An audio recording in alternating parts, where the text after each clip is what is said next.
The United States has called Imran Khan's bluff on a so-called foreign conspiracy to oust him. US State Department spokesperson told India today that there is no truth in Imran's claim of a foreign-backed plot. On Sunday, the Pakistan Prime Minister had made the sensational claim during a massive show of strength rally in Islamabad. Imran Khan had claimed that a foreign-funded conspiracy was behind the no-confidence motion against him. On Wednesday, in a series of meetings, Imran showed the letter to cabinet members, army chief, ISI chief, and also a few journalists. The writer and the recipient of the letter are still unknown, but Imran has claimed that people behind the letter are unhappy with this foreign policy.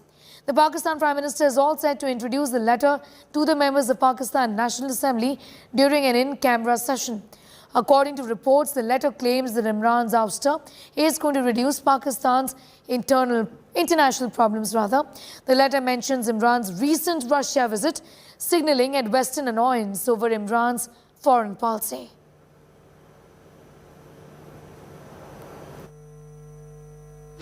Foreign imported crisis. ये एक बाहर से साजिश है पाकिस्तान के खिलाफ। तो ये जो साजिश है, ये इंशाल्लाह मैंने मेंशन किया कि मेरे पास डॉक्यूमेंट है।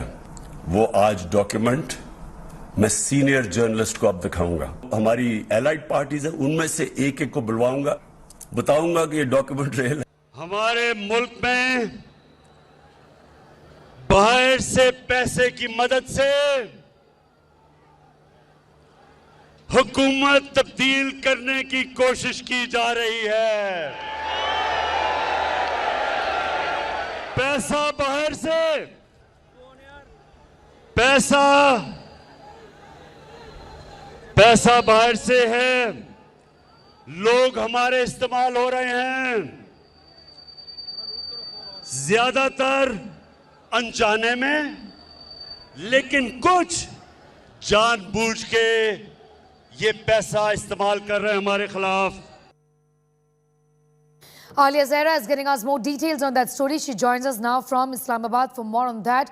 Alia, it does appear that Imran Khan is all set to produce that proof that he's been talking about, now that he's shown it internally before Parliament, to then prove his point, the point that has been making so far, an allegation that has been rubbished by America, that indeed there is a foreign hand and there is Western annoyance when it comes to Pakistan's relationship with Russia, and especially that meeting that did not go down well with the West.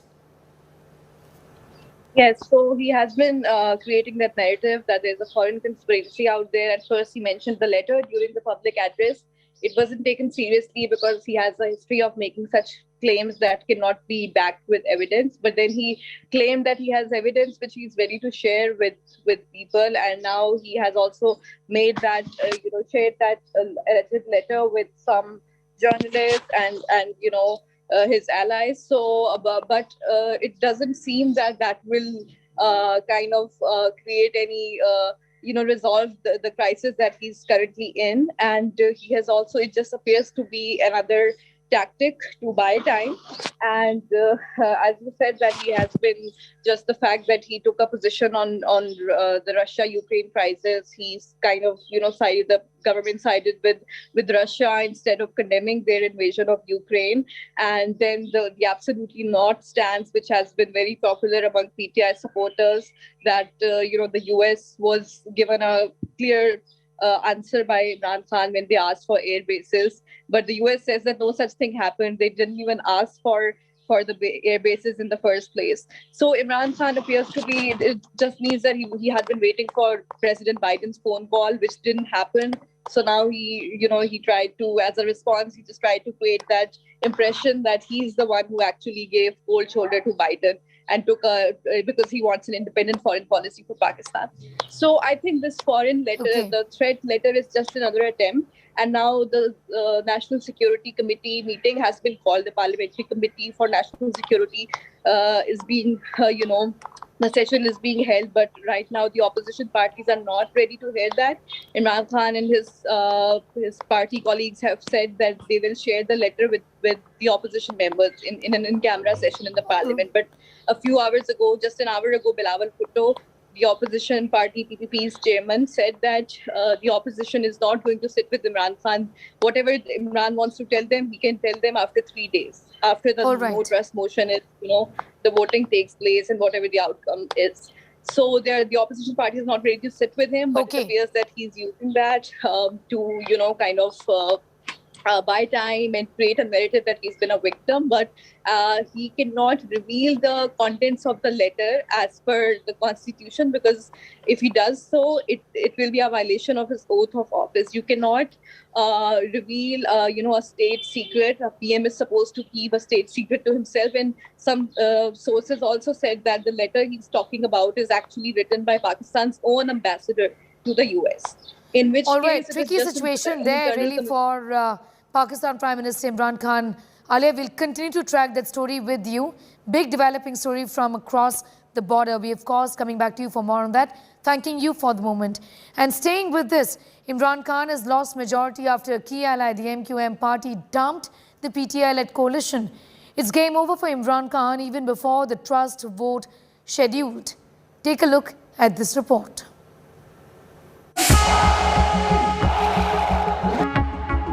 He was expected to bring about a Naya Pakistan. Instead, Naya Prime Minister is likely on the cards in Islamabad. By Tuesday night, Pakistan Prime Minister Imran Khan lost majority ahead of the no trust vote against him that will be held in April. His party's key ally, the Muttahida Qawmi movement, has joined the opposition. On Monday, a no-confidence motion was tabled against Imran Khan by opposition leader and main contender for Prime Minister's position, Shahbaz Sharif. To move the following resolution for a vote of no confidence against the Prime Minister. 161 अरकान तहरीक की हमायत में खड़े हैं, लिहाजा वज़ीर-ए-आज़म के खिलाफ अदम एतमाद के वोट की करारदाद पेश करने की इजाज़त दी जाती है। When he took charge, Imran Khan, propped up with the support of the Pakistan Army and a globally recognized celebrity face who enjoyed familiarity with the West, had raised many hopes. Today, Pakistan's citizens are disillusioned with Imran. Protests break out regularly against his administration. So what went wrong for the cricketer turned Neta? Pakistan has dropped 16 spots in the corruption index and is ranked at 140, showing a huge increase in corruption as per Transparency International. Barring 2018, the economy has barely grown under his watch. Pakistan is battling high inflation, a slowing economy, and rising external debt servicing obligations to China and Saudi Arabia. Global money laundering and terrorist financing watchdog, the FATF, has retained Pakistan on its terrorism financing list. With regular interference on Kashmir, Imran has ignored his own backyard of terror shelters. Imran has not been able to come out of the image that he mainly acts on Pakistan Army and ISI orders. If Imran Khan loses the no trust vote, PMLN President Shahbaz Sharif could be the next Prime Minister of Pakistan. Imran will now have two options: buy time for himself to garner support of allies for voting, and two, a last-minute agreement with the Pakistan Army and ISI. In Pakistan's so-called democratic history, no Prime Minister has completed a full term. Imran Khan's chances are also looking very slim at this time. Bureau Report, India Today. Pakistan Prime Minister Imran Khan is facing arguably the biggest challenge of his political career. From winning a World Cup to becoming the most important person of Pakistan, here's a detailed story on his journey so far.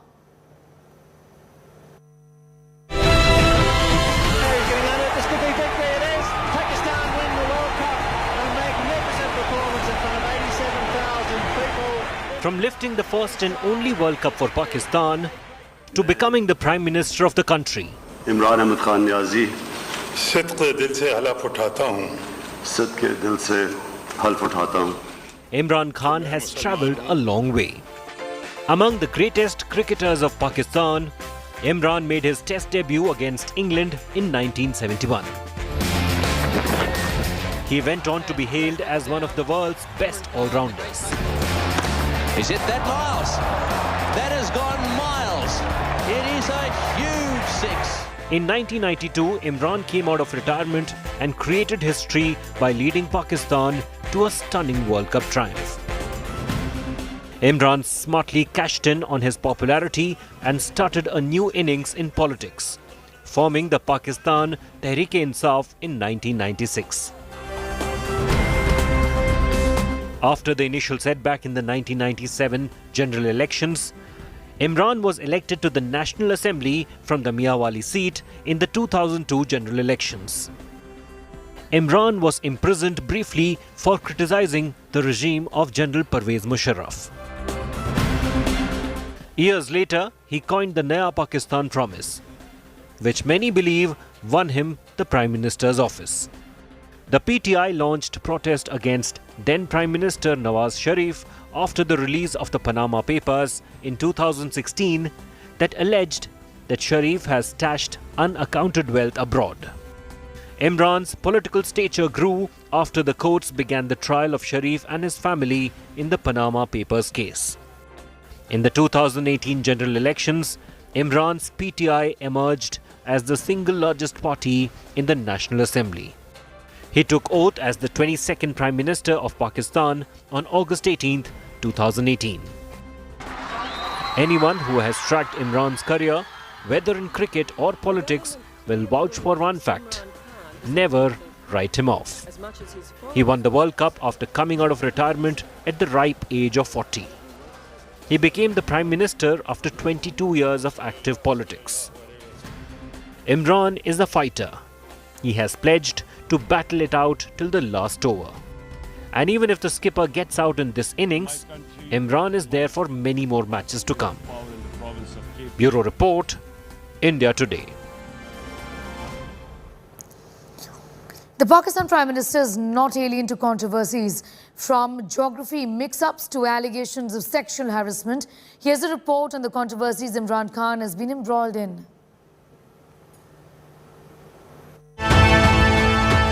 Imran Khan, the man in the spotlight, is surely having sleepless nights. His future as Prime Minister of Pakistan looks bleak, and no amount of damage control at this point could revive his prospects.